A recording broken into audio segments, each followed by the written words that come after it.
American who's smart. I love this part here. And want I this love life. this part right here. And all the incentives. That's crazy because well, Harlem was like the rough of the rough. Yeah. I It's agree. prevent- I just said that.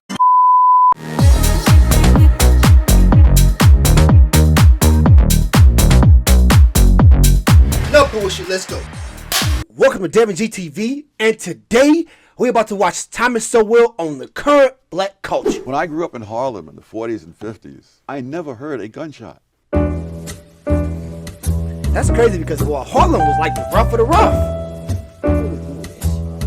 Well, let me read what you say in your preface. You say, "Let me state here, and now that these essays do not mean 1, all Southern whites were or are rednecks; 2, all black Americans today or in the past were or are black rednecks. One cannot predict," you write, "much less forestall all the clever misinterpretations that others might put on one's words. The most that can be done is to alert honest people to the problem."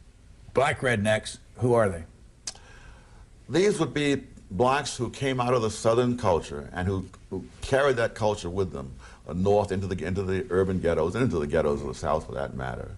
And who have not moved out of that culture since. Over the years, both blacks and whites have moved away from that culture. But in the poorest and worst of the ghetto areas, there are lots of people who have not. And these kinds it's a culture which didn't do whites any good. And it's certainly not doing blacks any good today. Is he saying that in the poor neighborhoods, they still blame their poverty on racism and on whites? And because they are in that mindset of the old days that they can't progress? And the tragedy is that people regard this culture as somehow the authentic black culture, and therefore you're not to interfere with it. I'm proud to be a bartender. What? Ain't nothing wrong with that. I don't feel no ways tired. I come too far from where I started from. Black English is considered not quite proper English.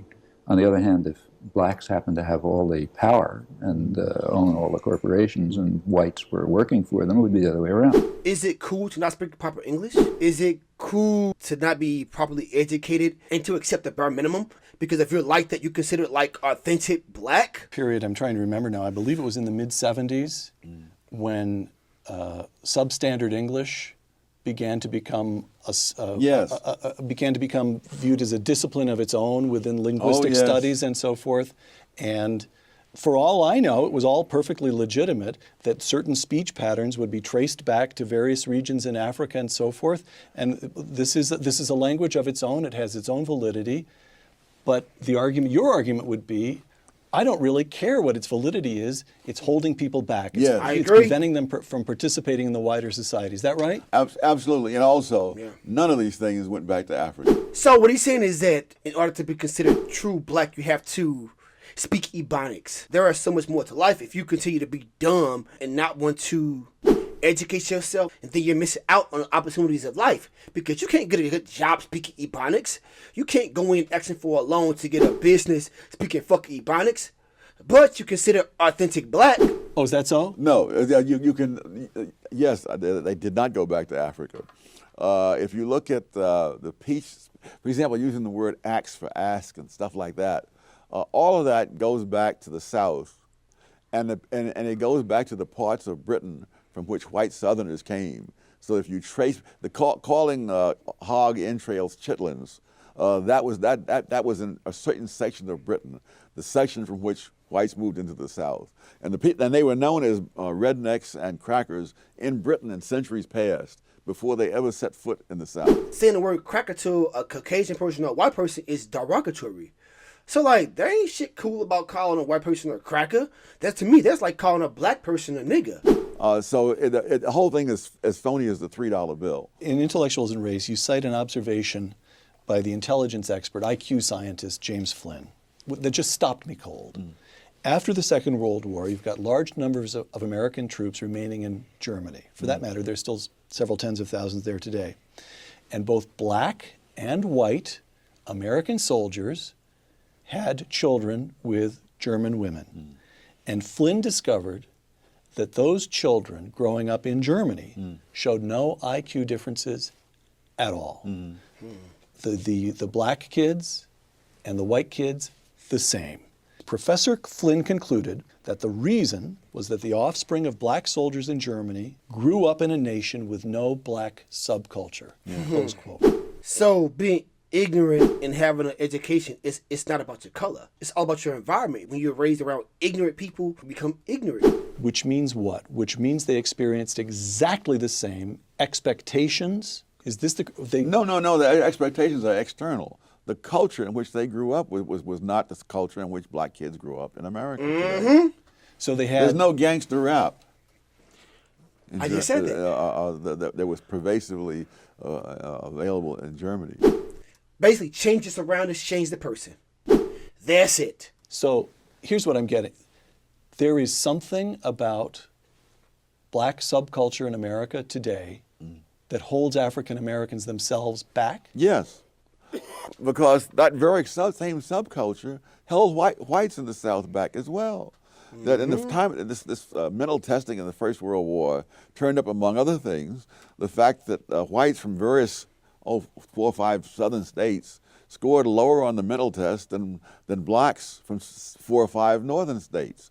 And so it really was a question of the subculture that was there, which was a handicap to both. I could go on for days about But he's speaking. social degeneration, but let me give you just one quick example. When I grew up in Harlem in the 40s and 50s, I never heard a gunshot. Now, I'm sure someone fired a gun somewhere in Harlem, but it was not such a pervasive thing that you had to hear it. That's so crazy. You know, When you think about New York and Harlem and stuff like that, those like the original gangster times. Those are the times, it was cool being a pimp. It was cool slapping a hoe in the street. It was cool being a gangster. So for him to say he never heard a gunshot. I have relatives in Washington. I asked them the same question. People in my generation. Growing up in Washington, D.C. Yes, and low-income black neighborhoods. Did you ever hear a gunshot when you were growing up? And the answer was no. I have relatives in North Carolina. I asked the same question. No. Why is that? And now, people in housing projects especially, they put kids, some of them, to bed in bathtubs so that they won't be hit by stray bullets in the night. Now we take it for granted that there's tremendous levels of crime and violence in the black community. That was not always the case. In the 20s, it was very common for white celebrities, including George Gershwin and William Faulkner, to go up to Harlem not only for entertainment places, but to go into private homes of people they knew. And Gershwin played Rhapsody in Blue in this home where Walter White lived. You know what's so funny? Is that you think about what he's saying. And back then, that's when like racism was racism. Like they would call you a nigga in a drop of a damn dime. And I hate saying that word because to me, saying the word nigga to me isn't about skin color. It's about the person and your actions and your mentality. But anyway, what I was getting at was that it's so funny he can say it back then about whites walking through black neighborhoods, congregating and stuff. When racism back then was real, quote unquote. Milton Friedman, when he was a graduate student at Columbia, he and the lady he later married would go dancing at the Savoy Ballroom in Harlem. That's crazy. And he said we had no fear of being mugged or accosted on the street or anything like that. I've heard you say, Tom, when you were a boy growing up in Harlem yourself, your own neighborhood felt totally safe to you. Not totally safe. I wouldn't exaggerate, but there's nothing resembling today. I mean, I did sleep on hot nights. I would sleep out on the fire escape. When I tell people in Harlem that today, they think I'm from another galaxy, But that people slept on the fire escapes in New York and in the public parks in the 30s, all over the city. Because it was not a jungle. And you could run through a great number of other things. You can't do that now. You can't get caught walking dead in the street. But the fact that they were able to sleep in the fire escape? Children raised without 2 parents present. That was about 22% in 1960.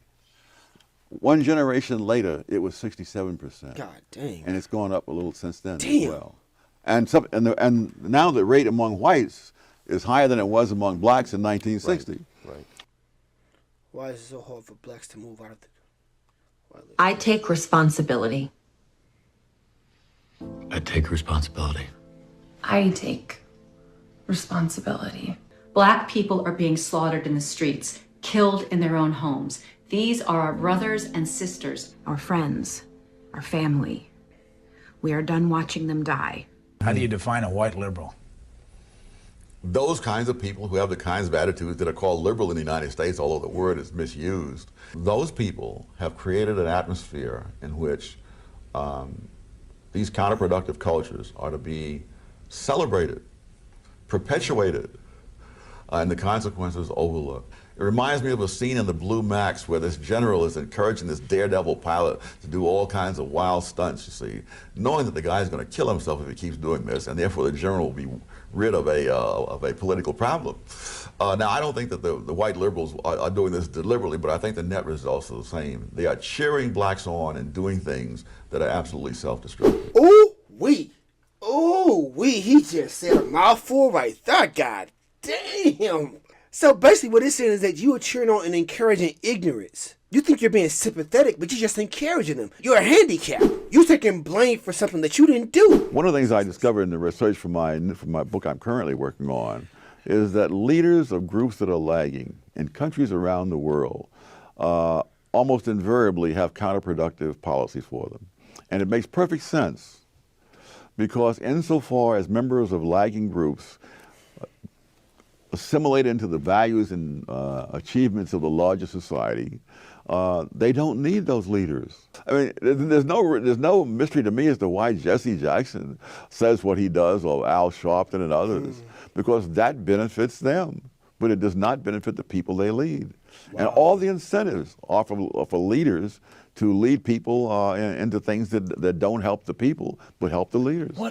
It's so funny he said that. It is so funny he said that, because think about it, like, we don't know better, you know, and then you have a person who is supposed to be supporting the black community and have an understanding it's for the people. They're already educated, so they know exactly what to say to manipulate you. They know what to say to get your vote and to get your money, but in the end, they don't give a damn. They're about this. So they target the uneducated. Just because it is, you gonna come running.